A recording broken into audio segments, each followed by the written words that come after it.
ഇന്ന് തിയേറ്ററുകളിലേക്ക് എത്തിയ പുതിയ തമിഴ് സിനിമയാണ് മാരീസൻ. ഫഹദ്, വടിവേലു കോംബോ പ്രധാന കഥാപാത്രങ്ങളെ അവതരിപ്പിച്ച മുഴുനീള കഥാപാത്രങ്ങളെ സിനിമയിൽ ഉടനീളം കാണാനായിട്ട് കഴിഞ്ഞ മാരീസന്റെ ആദ്യ ദിവസത്തെ കളക്ഷനെ കുറിച്ചുള്ള റിപ്പോർട്ടുകൾ വന്നിരിക്കുന്നു.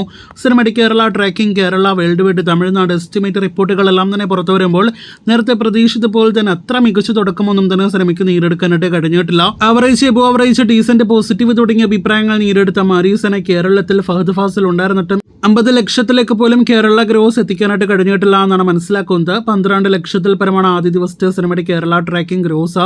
സിനിമയ്ക്ക് ആദ്യ ദിവസം കേരളത്തിൽ 25 ലക്ഷത്തിൽ താഴെ കേരള ഗ്രോസേ പ്രതീക്ഷിക്കുന്നുള്ളൂ. കേരളത്തിൽ നല്ല തുടക്കം കിട്ടാത്ത ഈ തമിഴ് സിനിമയ്ക്ക് തമിഴ്നാട്ടിൽ ഒട്ടും മികച്ച തുടക്കമേ അല്ല നേടിയെടുക്കാനായിട്ട് കഴിഞ്ഞിരിക്കുന്നത്. മാരീസൻ ആദ്യ ദിവസം തമിഴ്നാട്ടിൽ 1 കോടിയിലധികം ഗ്രോസ് ആണ് പ്രതീക്ഷിക്കുന്നത്.